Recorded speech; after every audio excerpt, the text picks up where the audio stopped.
Praise the Lord. അനുഗ്രഹിക്കപ്പെട്ട ഈ നല്ല പ്രഭാതത്തിലെ ധ്യാനത്തിനായിട്ട് ഉൽപ്പത്തി പുസ്തകം 39-ാം അധ്യായം അതിൻ്റെ 3-ാമത്തെ വാക്യം, യഹോവ അവനോട് കൂടെ ഉണ്ടെന്ന് അവൻ ചെയ്യുന്നതൊക്കെയും യഹോവ സാധിപ്പിക്കുന്നുവെന്നും അവൻ്റെ യജമാനൻ കണ്ടു. ദൈവത്തിന് സ്തോത്രം. യോസഫിനെ കുറിച്ച് പറയുന്ന ഒരു വചനമാണ് നാം ഇന്നത്തെ പകൽക്കാലത്തെ ധ്യാനത്തിനായിട്ട് വായിച്ചത്.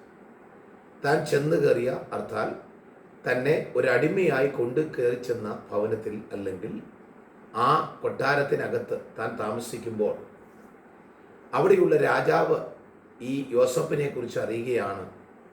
യഹോവ അവനോട് കൂടെ ഉണ്ടെന്നും അവൻ ചെയ്യുന്നതൊക്കെയും യഹോവ സാധിപ്പിക്കുന്നു എന്നും അവൻ്റെ യജമാനൻ കണ്ടു എന്നാണ് പറയുന്നത്. എന്നെ ശ്രദ്ധിക്കുന്ന വാത്സല്യ സഹോദരങ്ങളെ, നമ്മളെ മറ്റുള്ളവർ കാണുമ്പോൾ, മറ്റുള്ളവർ നമ്മളെ വീക്ഷിക്കുമ്പോൾ ദൈവം നമ്മുടെ കൂടെയുണ്ടെന്ന് നമ്മളിൽ കൂടെ മറ്റുള്ളവർ മനസ്സിലാക്കാൻ കഴിയണം. വിശുദ്ധ വേദപുസ്തകം പറയുന്നു, ഒരുവൻ ക്രിസ്തുവിലായാൽ അവൻ പുതിയ സൃഷ്ടിയാകും, പഴയതോ കഴിഞ്ഞുപോയി. ഒരു അടിമയായിട്ടാണ് രാജകൊട്ടാരത്തിൽ എത്തപ്പെട്ടതെങ്കിലും അടിമയായിരിക്കുന്ന യോസഫിനും ചില വ്യത്യസ്തത കണ്ടു മനസ്സിലാക്കുവാൻ രാജാവിന് സാധിച്ചു. അങ്ങനെയെങ്കിൽ യേശുക്രിസ്തുവിൻ്റെ രക്തത്താൽ വീണ്ടും ജനനം പ്രാപിച്ച ദൈവമക്കളായ നാം ഓരോ മേഖലയിൽ കൂടെ സഞ്ചരിച്ചു പോകുമ്പോൾ മറ്റുള്ളവർ നമ്മളെ കാണുമ്പോൾ നമ്മളിൽ ചില പ്രത്യേകതകൾ ഉണ്ടായിരിക്കേണ്ടത് ആവശ്യമാണ്. ഇവിടെ 2-ാമത്തെ ഭാഗം നാം വായിച്ചു കേട്ടത്, യഹോവ അവനോട് കൂടെയുണ്ടെന്നും ആകയാൽ അവൻ ചെയ്യുന്നതൊക്കെയും സാധിക്കും.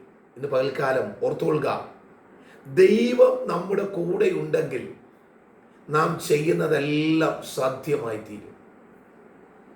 പലപ്പോഴും നമ്മൾ ചെയ്യുന്ന പല കാര്യങ്ങൾക്കും നല്ല റിസൾട്ട് കിട്ടാത്തതിൻ്റെ കാരണം ദൈവ സാന്നിധ്യം നമ്മുടെ കൂടെ ഇല്ലാത്തത് കൊണ്ടാണ്. നമ്മുടെ ജീവിതത്തിനകത്തെ കുറവുകളെ ദൈവത്തോട് ഏറ്റുപറഞ്ഞ് ദൈവത്തിൻ്റെ സന്നിധിയിലേക്ക് അടുത്തു വന്ന് ദൈവത്തിൻ്റെ കൃപ പ്രാപിച്ചു കഴിഞ്ഞാൽ നാം ചെയ്യുന്നതെല്ലാം സാധ്യമാകുവാൻ സാധിക്കും. നമ്മൾ എവിടെ ചെന്നു, എവിടെ ഏത് സാഹചര്യത്തിലാണ് ആയിരിക്കുന്നു എന്നുള്ളതല്ല. കൊട്ടാരമായാലും ജയിലായാലും മറ്റു പല മേഖലകളിലായിരുന്നാലും അവിടെയൊക്കെ ആയിരിക്കുമ്പോഴും നമ്മളൊരു ദൈവത്തിൻ്റെ പൈതലാണെന്ന് നമ്മളിൽ കൂടെ മറ്റുള്ളവർ മനസ്സിലാക്കണം. ഞാനൊരു ദൈവ പൈതലാണെന്നും മറ്റുള്ളവരോട് ഞാൻ പറഞ്ഞിട്ട് അവർ മനസ്സിലാക്കുകയല്ല. അതിനപ്പുറമായി മറ്റുള്ളവർ എൻ്റെ സ്വഭാവത്തെയും എൻ്റെ ജീവിത രീതികളെയും എൻ്റെതായ എല്ലാ മേഖലകളെയും വീക്ഷിക്കുമ്പോൾ മറ്റുള്ളവരിൽ നിന്നും എനിക്ക് ചില വ്യത്യസ്തതകൾ ഉണ്ട് എന്ന് മറ്റുള്ളവർ മനസ്സിലാക്കാൻ കഴിഞ്ഞാൽ നമുക്ക് തടസ്സമായി നിൽക്കുന്ന എല്ലാ പ്രതികൂലങ്ങളും നാം അറിയാതെ തന്നെ മാറുമെന്നുള്ള സത്യം ഇന്ന് പകൽക്കാലം ഓർത്തുകൊള്ളുക. ആകയാൽ ഈ പകൽക്കാലം കർത്താവ് നമ്മുടെ കൂടെയുണ്ട്. നമ്മൾ ചെയ്യുന്ന കാര്യങ്ങൾ സാധ്യമാക്കപ്പെടണമെങ്കിൽ കർത്താവിന്റെ സാന്നിധ്യം നമ്മുടെ കൂടെ ഉണ്ടാകണം.